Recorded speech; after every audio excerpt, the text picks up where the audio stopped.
Antigamente, a cerimônia dos judeus funcionava dessa forma. Eles se reuniam na sinagoga para ler a Torá, que era um rolo de pergaminho de escritos antigos, que um homem que tinha a função de escriba, escriba era um homem que dedicava a sua vida inteira a estudar para poder decifrar escritos antigos de várias línguas, escritos antigos, decifrar documentos antigos e escrever, fazer cópias desses escritos. Como na época não existia impressoras, não existia gráfica, então esses homens com as próprias mãos tinham que decifrar esses escritos e copiá-los em outro rolo de pergaminho, né, ou de couro. E assim funcionava e na época esse rolo de pergaminho não tinha essa divisão como a nossa Bíblia hoje tem, de capítulos e versículos. Então o escriba tinha que pegar esse rolo de pergaminho e era lida uma palavra nessa cerimônia. Então o escriba, que era um homem que era habilidoso para achar esses escritos, ele passava de 30 a 40 minutos para procurar uma palavra. Aí, uma vez achando, passava para o sacerdote, que lia essa palavra para o povo. E nessas cerimônias era muito comum alguém do povo querer ler, ter acesso a ler esses pergaminhos, né? E poderia fazer isso, só que o problema é que o povo não sabia ler, porque o povo era um povo que era escravizado. Na época a Judéia era domínio romano e já havia sido domínio de outros povos. Então o povo era praticamente escravo, era necessitado, passava fome, não tinha acesso à leitura, não tinha acesso a nada. Então o escriba e o sacerdote deixavam o povo ler o pergaminho, mesmo o povo não ia encontrar, não ia saber ler, porque para eles era divertido aquilo, virava quase uma chacota, né? Virava um espetáculo, que eram homens que estavam lá para instruir o povo, ensinar, mas tiravam sarro do povo por causa dessa fragilidade do povo.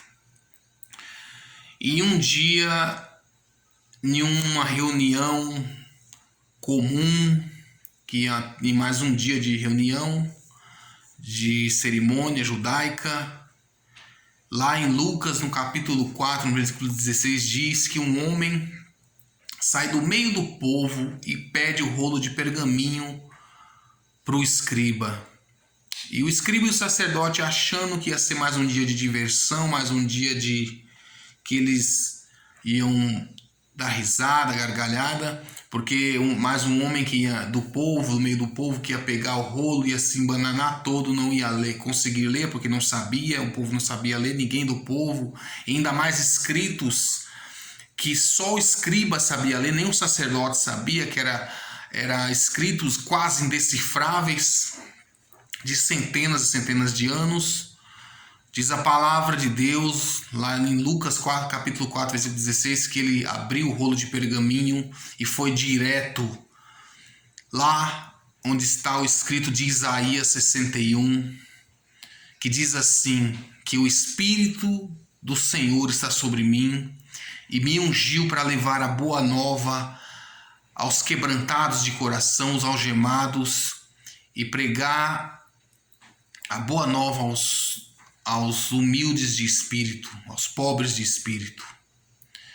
E ao fechar o rolo de pergaminho e entregar para o escriba, diz a palavra de Deus que todos ficaram com os olhos fitos nele, estarrecidos com aquele acontecimento, porque ninguém sabia de onde ele tinha tirado tamanha sabedoria que superou a do escriba e a do sacerdote. E terminando isso, esse homem olhou para o povo, para o escriba e o sacerdote, e disse ainda assim: e eu sou o cumprimento dessa palavra. Mal sabia o povo que eles estavam falando, que esse homem era o próprio verbo, era a própria palavra. Como lá no Evangelho de João, no capítulo 1, diz que no começo o Verbo estava com Deus e o Verbo era Deus.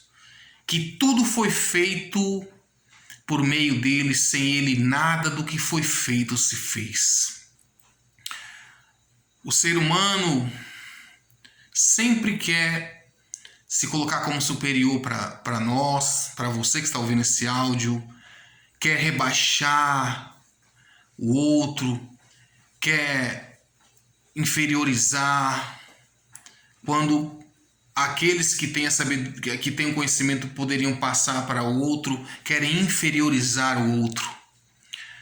Mas diferente disso, o Senhor Jesus saiu do meio do povo, ele que era a própria sabedoria, para dizer para você que você não precisa de conselho de nenhum sabichão, nenhum sábio aí. Você não precisa de nada do mundo, de nada de conselho do mundo. Você precisa da palavra de Deus, dele que é a própria palavra. Como lá na carta de Paulo aos Coríntios, no capítulo 1, no versículo 28, diz que ele escolhe as coisas frágeis e desprezadas e as coisas que não são para reduzir a nada as que são ou as que acham que são. Porque só nele reside toda a plenitude. Se você colocar toda a sua confiança nele e buscar dele o que você precisa, tudo você consegue. Deus abençoe sua casa, sua vida e toda a sua família.